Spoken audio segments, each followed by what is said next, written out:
विद्यार्थियों नमस्कार। आप जुड़े हुए हैं आपके अपने YouTube platform chemistry bye D Sharma पर और मैं डॉक्टर दीपेंद्र कुमार शर्मा आपका स्वागत करता हूं।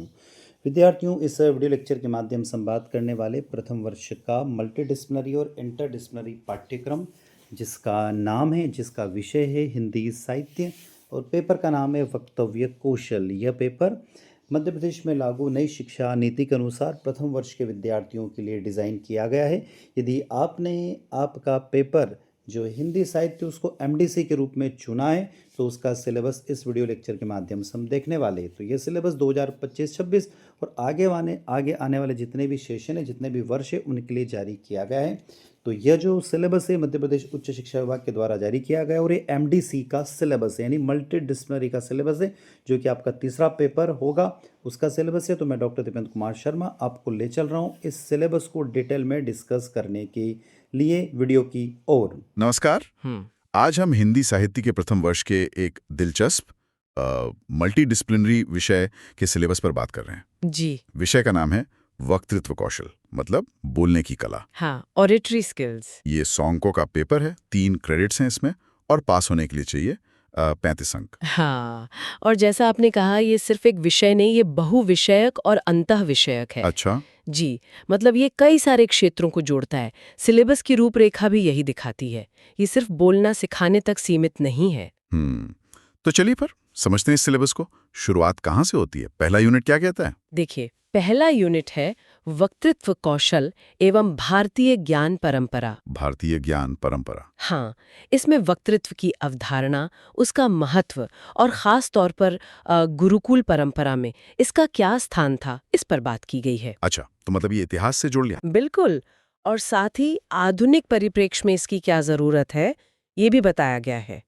तो ये इतिहास, संस्कृति और आज की जरूरत सबको जोड़ता है। यहीं से इसका वो जो मल्टी डिसिप्लिनरी नेचर है वो दिखता है। सही बात है। तो ये तो हुई नींव की बात, लेकिन अच्छा, वक्ता बने कैसे? मतलब तकनीकें वो भी होंगी इसमें? हाँ, बिल्कुल।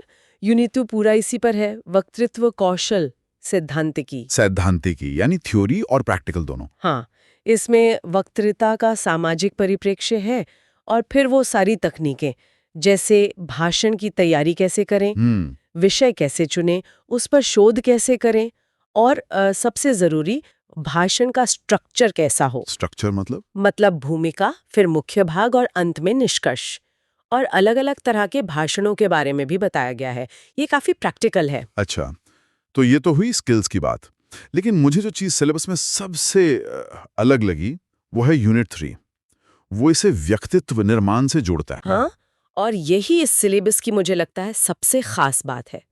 ये सिर्फ बाहरी स्किल नहीं, ये अंदरूनी विकास की बात करता है। मतलब ये मानता है कि अच्छा बोलना सीखने से आपका पूरा व्यक्तित्व निखरता है। यूनिट 3 में व्यक्तित्व के घटक क्या हैं, लक्ष्य क्या होना चाहिए और इसमें वक्तृत्व की क्या भूमिका है, ये सब है। और वो आत्मविश्वास वाली बात भी? बिल्कुल, आत्म मूल्यांकन और आत्मविश्वास निर्माण पर तो खास जोर है। ये देखिए, यहाँ वक्तृत्व कौशल मनोविज्ञान और पर्सनैलिटी डेवलपमेंट से जुड़ गया। ये हुआ इसका अंतःविषयक पहलू। कमाल है। मतलब बोलना सीखना खुद को बदलना भी है। और फिर यूनिट 4 तो इसे सीधा रोजगार से जोड़ देता है। जी हाँ, वक्तृत्व कौशल और स्वरोजगार। और लिस्ट तो काफी लंबी है इसमें। हाँ, और ये दिखाती है कि ये स्किल कितनी वर्सटाइल है, कितनी जगहों पर काम आती है। देखिए ना, मूल्यनिष्ठ प्रबोधन, प्रवचन, कथावाचन, शिक्षा, विधि, समाज सुधार, मार्केटिंग, राजनीति, मतलब सफल राजनेता बनने तक में इसकी भूमिका है। मार्केटिंग और राजनीति भी? जी बिल्कुल। फिर सलाहकार हैं, उद्घोषक हैं और आजकल के जो मंचीय आयाम हैं, दूरदर्शन, फिल्म, वो भी शामिल है। तो ये तो लगभग हर उस फील्ड को कवर कर रहा है जहां आपको लोगों से बात करनी पड़ती है। सही कहा, जहां भी संवाद है वहां ये कौशल काम का है। तो ये सिलेबस सिर्फ किताबी ज्ञान नहीं दे रहा, बल्कि प्रैक्टिकल दुनिया के लिए तैयार कर रहा है। और शायद इसीलिए प्रेरणा के लिए कुछ उदाहरण भी दिए गए हैं यूनिट 5 में। जी हाँ, बिल्कुल। यूनिट 5 है वक्तृत्व कला की सफल विभूतियां। कौन कौन है इसमें? भारतीय विभूतियों में देखिए, श्री कृष्ण का उल्लेख है श्रीमद् भगवद गीता के संदर्भ में। ओह वाह।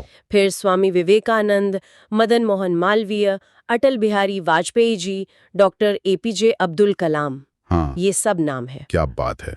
और पाश्चात्य विभूतियों में फ्रांसिस बेकन का नाम दिया गया है। ये उदाहरण एक तरह से दिखाते हैं कि अच्छा बोलना कितना प्रभावशाली हो सकता है। तो अगर हम संक्षेप में देखें तो ये वक्तृत्व कौशल का सिलेबस बोलने की कला को बहुत व्यापक तरीके से देखता है। हाँ, बिल्कुल। इसकी जड़ों से लेकर। तकनीकों, व्यक्तित्व विकास और फिर करियर तक। सही। और महत्वपूर्ण ये है कि ये इसे सिर्फ एक सब्जेक्ट की तरह नहीं बल्कि एक प्रैक्टिकल जीवन को बेहतर बनाने वाले गुण की तरह पेश करता है। भारतीय और पाश्चात्य दोनों उदाहरण इसे एक बैलेंस्ड नजरिया देते हैं। ये सब सुनकर और देखकर एक सवाल मन में आता है, हालांकि ये सिलेबस से थोड़ा हटकर है, पूछिए।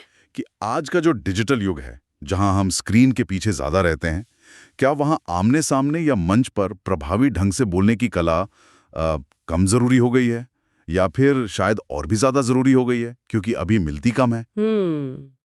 ये सोचने वाली बात है। बहुत अच्छा सवाल है। शायद इसकी कीमत और बढ़ गई हो। हाँ, इस पर विचार किया जा सकता है। खैर, आज हमने इस सिलेबस को काफी गहराई से देखा। जी, काफी व्यापक और दिलचस्प सिलेबस है ये। तो विद्यार्थियों, आई होप वीडियो लेक्चर आप लोगों को अच्छा लगा होगा। वीडियो लेक्चर अच्छा लगता है तो वीडियो को लाइक अवश्य कीजिएगा, आपके क्लासमेट तक इस वीडियो को शेयर अवश्य कीजिएगा, कमेंट बॉक्स में कमेंट करके जरूर बताइएगा, और चैनल को अभी तक आपने सब्सक्राइब नहीं किया तो चैनल को सब्सक्राइब अवश्य कर लीजिएगा, जिससे हमें एक मोटिवेशन मिलता है और उसी तरीके से हमेशा हम आपके साथ बने रहें। यदि आपका कोई डाउट है, कोई प्रश्न है, तो एक नंबर स्क्रीन पर आपको दिखाई दे रहा है 77 250 44 325। इस नंबर पर आप मैसेज के माध्यम से, व्हाट्सएप मैसेज के माध्यम से मैसेज कर सकते हैं। जो भी आपका डाउट होगा उसका सॉल्यूशन हम आप तक पहुंचा देंगे। तो मैं डॉक्टर दीपेंद्र कुमार शर्मा इसी के साथ आपसे विदा लेता हूं। नए वीडियो लेक्चर के साथ आपसे मुलाकात होगी। जय हिंद, जय भारत।